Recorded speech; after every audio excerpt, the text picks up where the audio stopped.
Our next speaker is Mario Malicki. He was educated at the School of Medicine at the University of Zagreb in Croatia.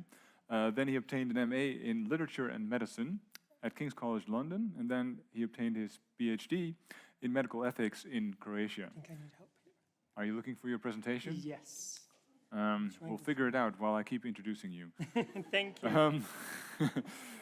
So he was formerly a postdoc at the Amsterdam University Medical Centers, and in 2020 he joined the Metrics Institute at Stanford, which I don't think needs an introduction for this audience. He's also co-editor-in-chief of the journal Research Integrity and Peer Review. The other one. Yes, so sorry. And yeah, I was almost done.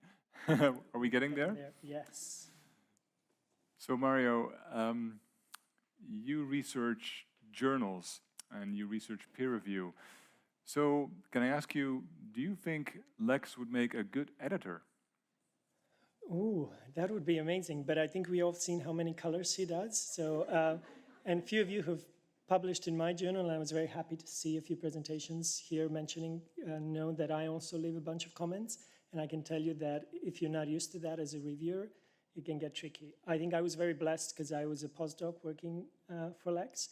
And also my mentors in Croatia, my first papers were completely red. We know how track changes go. And you know, when you start, everything is wrong. But often authors do not have that expectations. And sometimes even in multi-collaborations where we have many authors on a paper, when you start editing every little sentence and you're doing international collaboration, people are not that welcoming to that because they're thinking you are sort of critiquing everything. So I think he would be an amazing editor, but we do need to change this culture a little bit of allowing a bit more criticism than we It would take some getting used to. I can.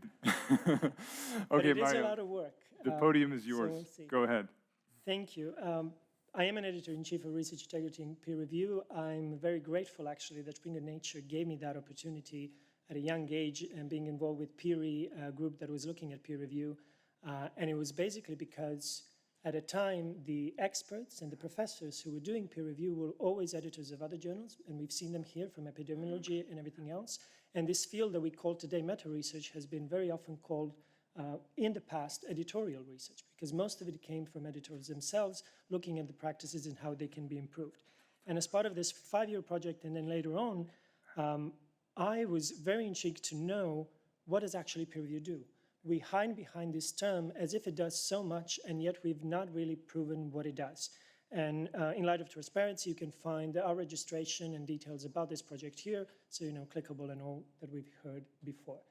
But in 2002, the first systematic review on peer review was published. And it said that the effects of peer review are uncertain. And it's been 20 years since then, and we know almost nothing more about peer review since that.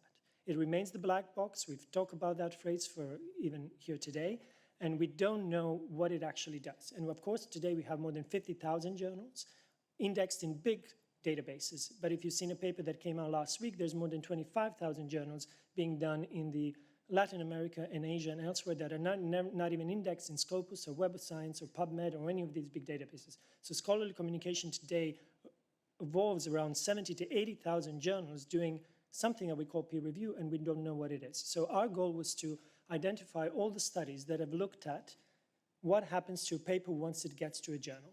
So looking at differences between a submitted manuscript and the one that has been published. And because this isn't often available, we also look at all the studies that have looked at differences between a preprints and a published paper. Now, preprint isn't always the same as a submitted manuscript, but this is as close as we get because we haven't really come to full open science that every submitted manuscript is also published in its submitted version. So from up to end of 2021, there were 29 studies on this topic. 12 of them were published in this year, and we know 5 additional ones that were presented 10 days ago at the peer review conference in Chicago. When we look at the number of manuscripts pairs that they compared, so between a submitted and published version, this was on average around 67 manuscripts they looked like, with the most of them being 14,000 done on archived preprints and then papers published later in journals. Majority of these studies looked at submitted versus published, and most of them come from biomedical fields. So all of these 18 were actually from biomedicine. But the problem with these studies is all but 4 have used their own methods of how to identify what has changed and look at more than 150 different outcomes of what changes in a paper. So that should give us a pause that more than 150 things can change in a paper when it goes to something. And so it's very hard to really quantify, together the results of all of these studies. So in the first aspect, I wanted to show you their own conclusions, using extracts from their discussions to tell you what they said. And a majority of these studies has said that they have not found significant differences between either a submitted or a preprinted version and the one that has been published. 2 studies have said that their sample size was too small to make any kind of generalizable claims. 4 studies, all done in social sciences by the same group of researchers, said that the biggest things that happen in social sciences is a change in theory section. So not methods, not results, but most in theory. And then 6 said that there is some increase in quality of articles or something that can change, but majority of these changes that do occur happen in introduction and discussions of papers. We tried to quantify this. This is not yet a published paper. We hope to have the preprint out for you by the end of this year. And we tried to look at, what those numbers are. And we've seen that when we focus on what reviewers and people that I've spoke to say are significant, important aspects of papers, that is maybe when methods are changed or when the results and the conclusions are changed. And we've seen that methods change almost in 30% of cases, that an additional outcome or additional analysis is added during this publication process, but that only in 10% of those cases, it actually leads to a change in some conclusion of that paper. But we've heard even today amazing research here. That doesn't mean that even if there is a statistically significant change or a change in another direction, that change is translated to practice. If we don't come even out of this conference with any actionable plans that you as editors or researchers or something can do, then we haven't done much. We have showed research of things that have been done, but not really changed the practice. And as a meta-researcher, I was very much interested. These are the studies that looked at what changes to papers. Do they report what changed in their own papers? And only 6 of these thanked reviewers or someone that they helped them with these papers, and only 1 of those told them that something significantly improved, but they didn't specify what it is that the peer review improved. Now, I wanted to do a bigger focus on the topics that we maybe consider part of research integrity, and that is on authorship. 6 studies looked at how authorship changes. Majority, except 1, they were all on preprints, and we see that around 10% of cases, authorship changes. So the number of authors or the order of authors changes from the preprint to the published paper. We don't know why. That is never explained nor published. I know as an editor in my journal that I have to check your protocol or your preprint and always ask authors to explain why this has happened, but this is not a common practice among these 70,000 journals out there. And when it comes to conflict of interest statements or data sharing statements, we've seen that those change in a much higher percentage, but this is not peer review change. We've seen that in all of these cases, this happens because the journal has a mandatory policy that you have to report this. And majority of these additions of conflict of interest statements there were no conflict of interest. It is just that the journal requires that you have this statement here. So this isn't something that we, again, can claim that peer review has done. Now, if you look at the European Code of Conduct and all of these points or topics that I mentioned below, none of these studies looked at this because we don't really expect peer review to change this. We are not asking peer reviewers to declare, do you think that there's been an authorship misuse in this every paper? Would you put your name that there wasn't? That is, I don't think really that's the goal of peer reviewers themselves. Now, there's many limitations to these studies. One, what do we mean with peer review? Is it the editorial work? Is it what the copy editor does? Is it what the reviewers have actually done? These studies have not been able to fine-grain that, so we don't know that. We don't know what is the difference between initial quality of a paper. We have some indications that, especially my journal is not Lancet. It is a small journal with not yet an impact factor. And when you get a study that isn't maybe perfectly written up, you help them a lot to get to that stage. So there is maybe, more work is maybe being done from journals for the papers that are not perfect than the ones that are great. But we maybe need to start reporting how many excellent papers we get, and we don't need to do anything. Maybe, the top journals and the top papers that get out there are already perfect in their level. And if these studies that show us that almost very little changes, it means that we find where to publish our studies almost as exclusively as they should be. And that's why, what Malcolm was mentioning as well, we should be moving more toward preprints. There's a lot of other things. We have 0 studies on this in humanities, so I don't even presume to claim that this applies to humanities research or to reviews of books or other things. So there's a lot of things that we should do. And so a little bit of redness and blueness from these presentations. What I would really like you to do, if you're an editor, please, please, please consider to have the opportunity that your authors post submitted manuscript as preprints, so that we can then detect what actually happens through your journal. Consider really switching to open peer review. Open peer review is currently employed by less than 1% of journals all around the world. And if we want to know what happens with peer review and if it can help research integrity, we need to know what those review reports are.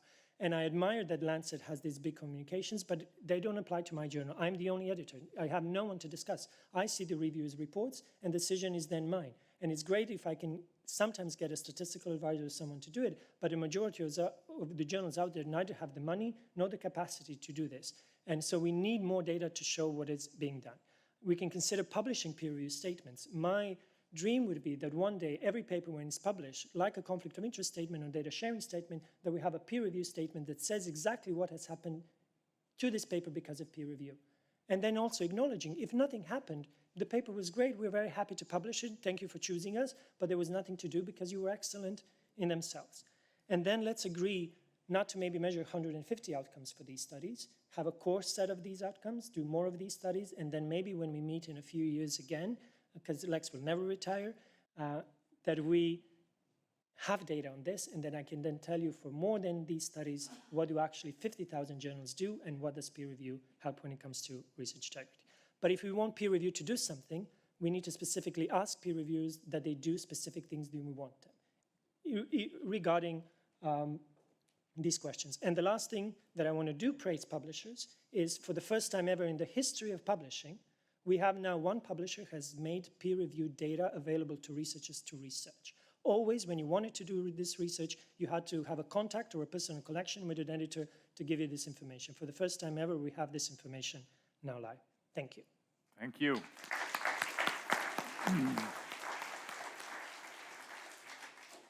Questions from the audience? And thank you for this very forceful call to all of us, but especially those of us working at journals. Gary. Hi, Mario. Thanks for this great talk and for the work that you're doing on peer review.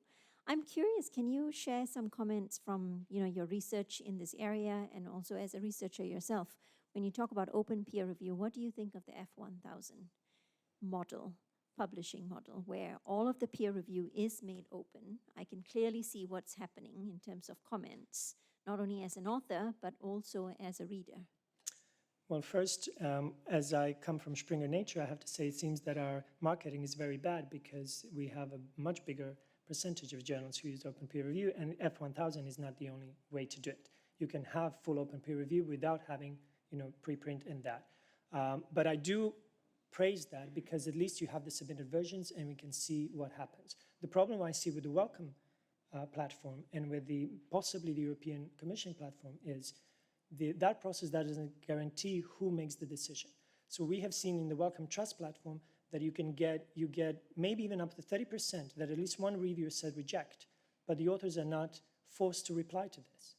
And that's the thing. You still may need an editor or a discussion like eLife is doing, that you have discussion between editors and reviewers, that they make a consensus report, which is more common in grant review, where they agree on the points that need to be fixed. Because if you don't have an adjudicator, or whatever it's in English called, if you don't have someone to make that decision, then it is my word against yours. And you know as editors, and I know it in my journal, that if I ask 30 things and my reviewers only ask 2, it will seem that as if I am being picky and they have said nothing. So unless we agree on what really needs to be changed, I think that's the problem with F1000. Who gets to make that decision on do they need to fix this or not? Right. The gentleman over there. Yeah. Yes. Thank you. Great talk. Thank you. André Knol-Neres, Maastricht University. Would you think that it would be a good idea to define as editors, international community of editors, criteria and practices, good practices, to which peer review should comply to be accepted as a good practice of journals, and also to mutually check, maybe by open reviews of journals themselves, of one another, whether they comply with these criteria? I would love if that would happen, but that would mean that we have a quality control on top of journals, and someone would again need to pay it and implement it. So the big project that I haven't mentioned, we launched a pilot on 250 journals where they're implementing structured questions that we can see what actually is being asked. So that's, I think, the closest we can get to that right now. But that's more, let's say, descriptive and judge what is happening. It's not so much a normative position in terms of what should journals comply with to be accepted as really peer-reviewed journals. But we cannot do that very easily when you look how the publishing works right now. What will Lancet publish, and there's probably everything that they would publish, I would be happy to publish in my journal, but it won't come to me. But the journal that is, for example, just a little simple survey, maybe not of interest in them, but it can still be reported in the best way. And so establishing of what these criteria are would mean that you would need, training for peer reviews, or that you would need to know what it means. Every paper is different in requirements of what we are checking. And a lot of these checks are now being done outside of peer review. If we focus only on methods and results, that has been done to the best possible way, what Malcolm was saying in the morning, then should we, of those 12,000 studies that he said, not publish any one of them because they didn't have the 4 things that they were required to have? Or should we still publish them and say they didn't have these 3 things? And that is, I think, something that we will not always very easily agree on. Should we be transparent that these studies were done but not done good and still publish them? Or should we say they should not be published because you didn't have those 4 or 32 things if we're talking about consort or something else? And I think we've, as a research community, have never agreed to that. Mario, thank you very much. I'm afraid we're out of time for this session.